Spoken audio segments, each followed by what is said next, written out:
We're sitting here at South by Southwest. It's the end of the festival. How did it go for you? I loved every minute of it. It was chaotic, and it was my first time ever doing it, but I loved it. The last time we saw you was at CMJ. How does it compare to a festival like that? It's more concentrated here. It's more like every single venue, restaurant, cafe is music playing in it, which is great. It's really unique. I've never seen anything like it. You said you played 7 shows. What was the highlight of that run? I think last night, the last show at the Aussie Barbecue, we played a Maggie Mays on 6th Street, and we just went for it and got really loud and crazy and had a blast knowing that it was the last show and did ourselves proud, I think, hopefully. You have the full band with you? Yes. Yeah. Very nice. Well, I'm sure those shows sounded great, and I briefly mentioned before, but one of the hard things about South by is getting everything right, because you have 5-10 minutes to set up. Mm-hmm. Was that a challenge at all for you, or you kind of you got the drill now? Yeah, I mean, I went in with the mentality knowing it was going to be like that, and everything won't be perfect, and every venue is going to be different, every audience will be different, sound, things like that. So I think once you accept that it's out of your control, then you just got to have fun and do what you love doing, which is playing music, and go with it. Since we last spoke, your album was officially released. How are you feeling now, a few months in? What's the feedback been like? It's been great. I'm just loving promoting and playing as many shows as possible. What's next for you?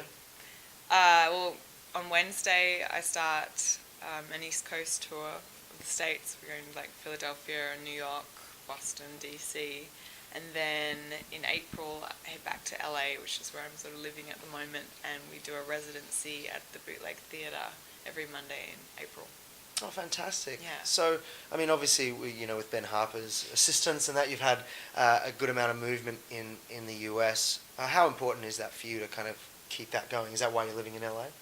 I find that that's my really good creative zone, and I have such a great creative community there that it keeps me going, because when I'm in Perth it's so quiet, and I can find that I'll just hide away in my room for days and like not really seem to be pushing to get much done. So I like being in the hustle and bustle of it, and constantly be surrounded by things that are making me go, oh yeah, well, let's go try that guitar, or let's record today, and things like that. It's always a constant stream of creativity.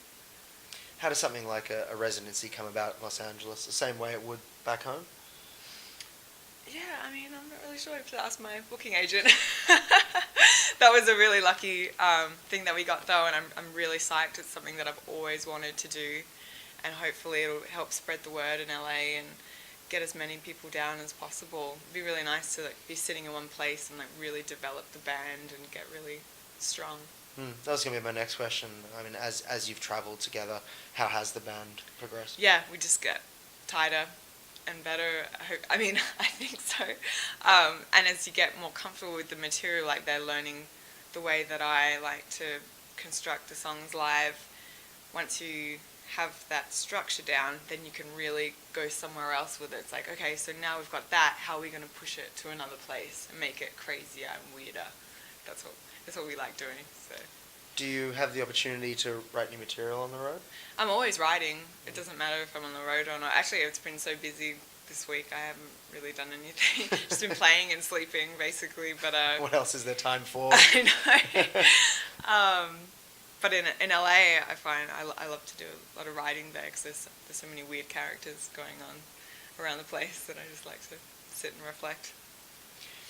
When people come to these sorts of festivals, there's not so much an expectation, but things do happen. You meet certain people, whether it be South by Southwest or CMJ. Do you notice interest developing out of those shows for you? Yeah, I think so. And the interesting thing for me, getting feedback after people see us play, is a lot of the time they'll say, oh, I've had your album and I really love it, but now that I've seen you live, I get it. Like, it's almost like you have to have both parts to piece the Grace Woodroofe puzzle together or something. But that's been like the most common response, is like, well, I didn't realize that it was this that was happening. So it's really good to be able to perform in front of people that haven't seen us play, because I find the live component of what I do is really important to understanding the overall feel of the music. She rocks out a lot harder than you'd expect, I think is what she's trying to say. Yes. I think when I saw you, it was like the hair in the face and just very into it. It's a great show. You just have to let go. It's just about the emotion and the passion behind the music. I find just takes over. That's all that matters. Well, what else is there really? Yeah. So back in Australia, are we going to see you back home anytime soon? Yeah, I think we're looking at touring options for later in the year. I'm going to spend a little more time in LA and hopefully record the next album after I finish this sort of log of touring. I'm really excited about that. Got some crazy influences channeling into my body at the moment, so it could be really strange. Does that come about, because of events like this, where you're surrounded by so many different... Yeah, I guess so. And I mean, just hanging out at friends' houses and them putting on a record, and you just, I've never heard this before. What is this? And I've just become enamored with things that I've never heard before. It's the best thing about living and with other musicians is you're exposed to so many different things that you would never normally listen to.